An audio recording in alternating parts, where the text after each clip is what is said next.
السلام علیکم مائی YouTube family, کیسے ہیں آپ سب؟ امید ہے کہ آپ سب خیریت سے ہوں گے۔ تو فرینڈز، آج میں آپ کو استغفار کے اپنی زندگی پر اثرات بتانے لگی ہوں۔ استغفار نے میری زندگی کو ایسے بدل دیا، میں بہت زیادہ پریشان رہتی تھی اور مجھے چھوٹی چھوٹی چیزوں پر ٹینشن اور ڈپریشن ہوتا تھا، اور وہ ڈپریشن میرا اس طرح سے بڑھ گیا تھا کہ مجھے سمجھ ہی نہیں آ رہی تھی۔ مجھے ایسے لگتا تھا جیسے میں مر رہی ہوں اور بس سب کچھ ختم ہو گیا ہے اور یہ زندگی کچھ بھی نہیں ہے۔ بس مجھے اپنی زندگی میں یہی سب کچھ فیل ہوتا تھا۔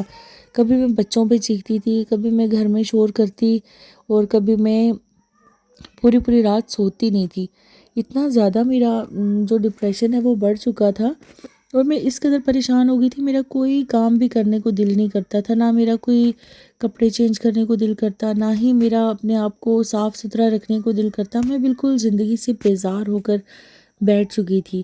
تو مجھے کسی نے مشورہ دیا کہ آپ استغفار کی تسبیح کرو، اور میں نے کہا کہ میں تو وضو بھی نہیں کرتی ہر ٹائم، اور میں نماز بھی نہیں پڑھتی، میں استغفار کیسے کروں؟ تو انہوں نے مجھے بتایا کہ آپ دل میں استغفار پڑھتی رہو، اور آپ نے اس کی تعداد کاؤنٹ نہیں کرنی کہ آپ کتنا پڑھ رہی ہو، بس آپ استغفار پڑھتی رہو، جیسے کہ آپ خاموش ہو، خاموشی سے کام کر رہی ہو، اور آپ نے کام کرنے کے ساتھ ساتھ استغفار کی تسبیح پڑھنی ہے، اور آپ نے اتنی زیادہ استغفار پڑھنی ہے کہ آپ کو فیل ہونے لگے کہ آپ کے منہ پر اس طرح چڑھ گئی ہے استغفار، اور آپ ہر کام کرنے سے پہلے بھی استغفار پڑھے ہو، رات سونے سے پہلے بھی پڑھے ہو۔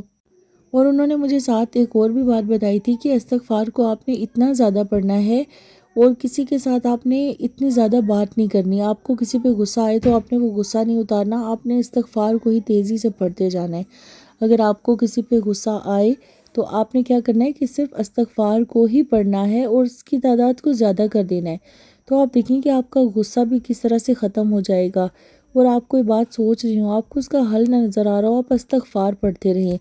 میری زندگی کو جو ہے استغفار نے وہ اس طرح سے بدلا تھا کہ میرا ایک بہت بڑا مسئلہ تھا، وہ حل نہیں ہو رہا تھا۔ میں راتوں کو سوتی نہیں تھی، سوچ سوچ کے میں بالکل پریشان ہو چکی ہوئی تھی۔ تو میں نے کیا کیا کہ میں نے استغفار کی تسبیح شروع کر دی، اور رات کو بھی میں استغفار پڑھ کے اتنا زیادہ پڑھتی کہ مجھے نیند آ جاتی تھی، اور ابھی 10 سے 12 دن ہی گزرے ہوں گے کہ وہ میرا مسئلہ حل ہو گیا۔ اور اس طرح سے حل ہوا کہ مجھے سمجھ ہی نہیں آئی کہ اتنا بڑا مسئلہ جس میں اتنے لوگ پڑے ہوئے تھے وہ کس طرح سے حل ہو گیا۔ تو میں آپ کو مسئلہ نہیں بتا سکتی، لیکن آپ اس سے ضرور سبق حاصل کریں گے۔